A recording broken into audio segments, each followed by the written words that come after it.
जय श्री कृष्णा। राधे राधे। श्री शिवाय नमस्तोभ्यम। शिव महापुराण कथा 19वां अध्याय।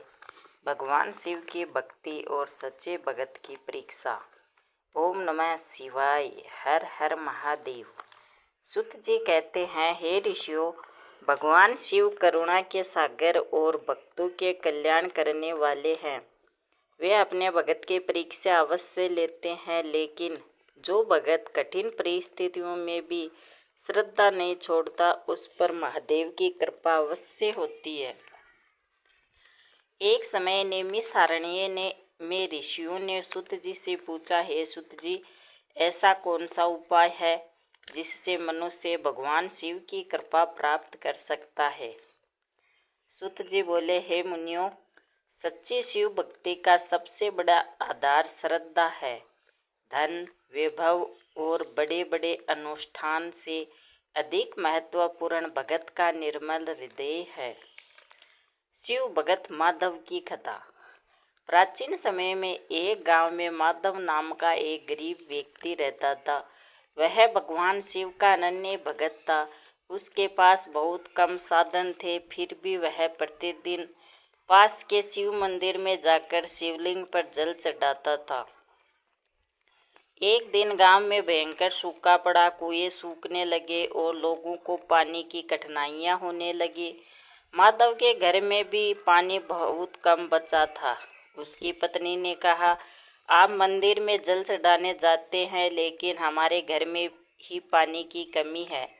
माधव ने उत्तर दिया, भगवान शिव हमारे आराध्य हैं।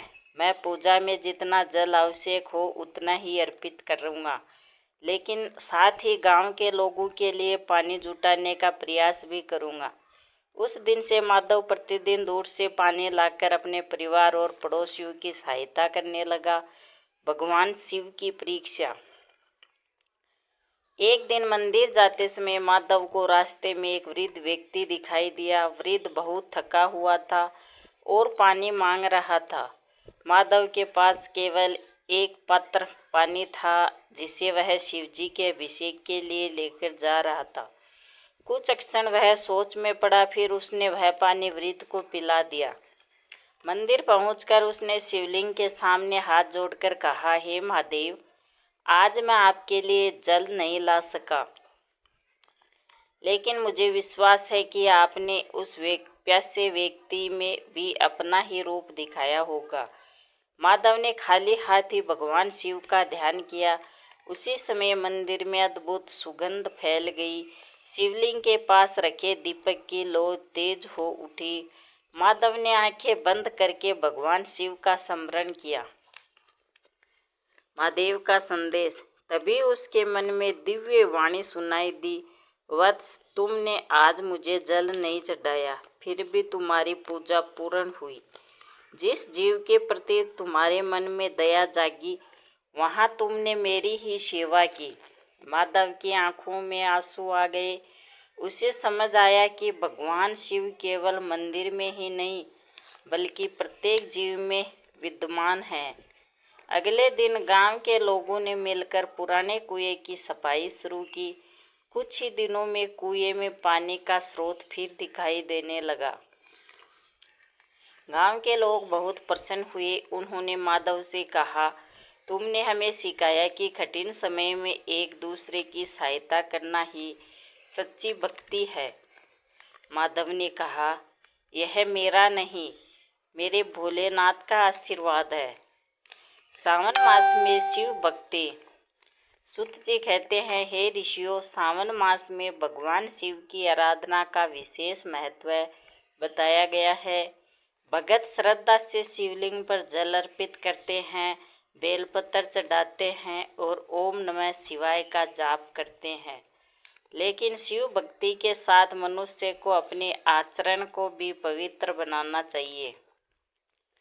किसी भूखे को भोजन देना, प्यासे को पानी देना, दुखी व्यक्ति की सहायता करना और माता पिता का सम्मान करना भी भगवान शिव की सेवा के समान माना गया है।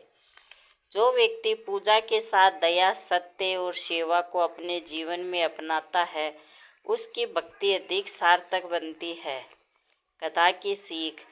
इस अध्याय से हमें यह शिक्षा मिलती है कि भगवान शिव के प्रति सच्ची श्रद्धा रखनी चाहिए।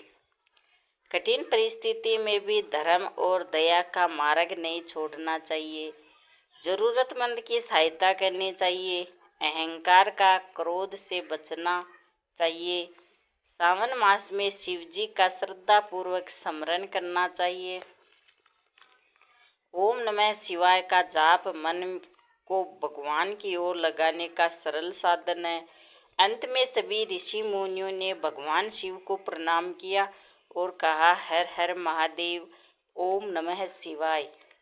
जो भगत श्रद्धा से शिव कथा सुनता है और भगवान शिव का स्मरण करता है, उसके हृदय में भक्ति और सद्बुद्धि का प्रकाश बढ़े। ऐसी भगवान भोलेनाथ से प्रार्थना की। हर हर महादेव। कथा अच्छी लगी तो लाइक शेयर जरूर करना।